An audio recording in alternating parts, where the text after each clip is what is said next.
And today we're going to be creating a collage inspired by the art of artist Keith Haring. He became very famous for his chalk drawings that he used to do in the subways in the city, and he eventually went on to kind of create art that he could sell.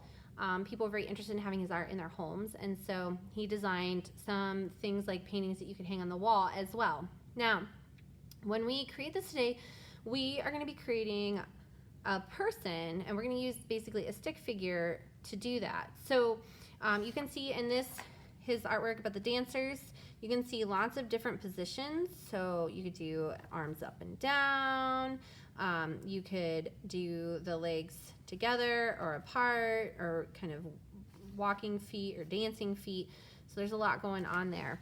He used thick black outlines, really bright colors, and you'll notice here on the ground he has this pattern as well, and then what I like to call movement lines. So it kind of shows that these are moving, dancing figures in this picture. So we're going to add those things to our picture as well.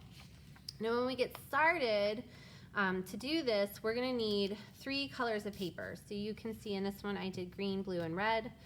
I have yellow, red, and blue here. You're also going to want a pencil, a pair of scissors, a glue stick, and then a black marker. I'm going to use the Sharpie. I just like the way it shows up a little bit better, but it is totally fine to just use like a Crayola type black marker as well. So when you get started, the first thing you want to do is prepare the background. So one of your papers is going to be basically the top, and then one of them you're going to cut in half to make the ground.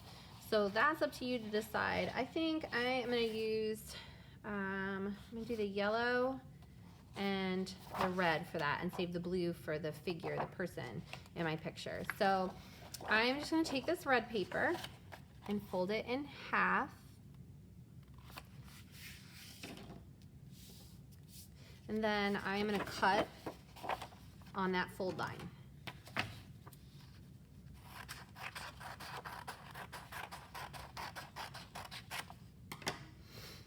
I won't need this other half of the paper unless I want to add something extra. So then I'm going to take my glue stick and I am going to glue this down on the yellow paper at the bottom.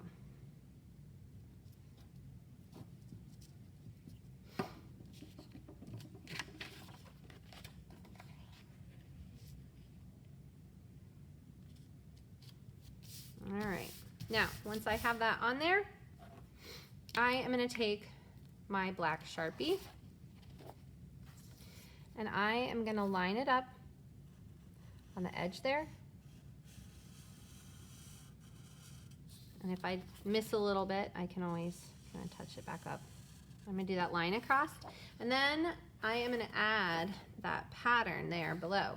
You could do it kind of like a dot pattern or a broken line pattern. You're going to add that pattern in all the way to the bottom.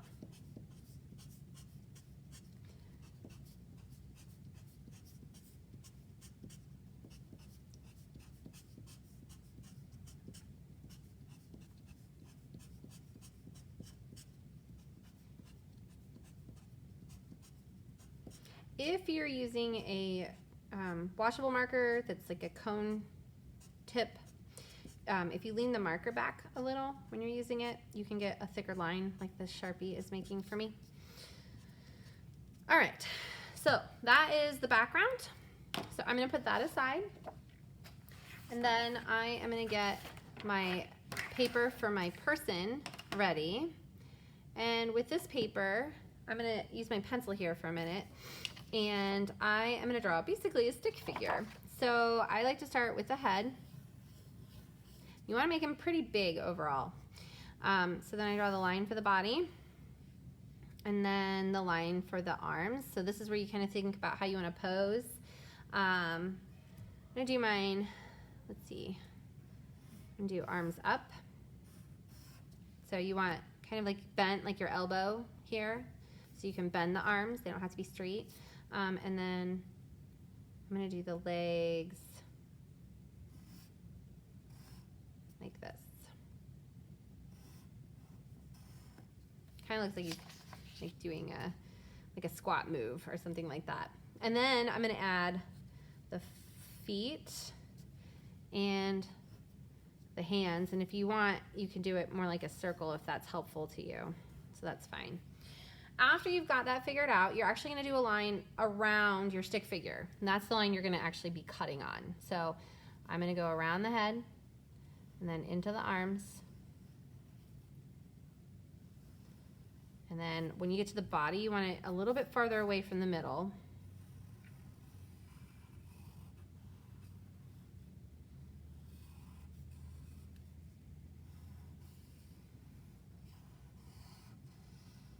So again, when you get to the body, make sure it's a little bit farther away from the middle.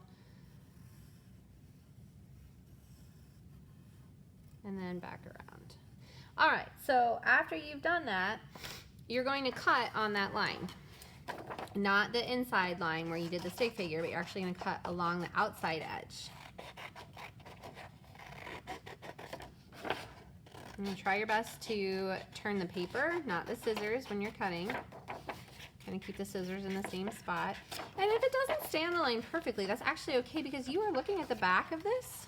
So as long as you don't cut anything all the way off, you won't really notice it that you didn't stay on the line. So for example, on that leg right there, I didn't stay on the line. That's okay. I was close, and that's what matters. So just try your best to stay close to the line and go all the way around.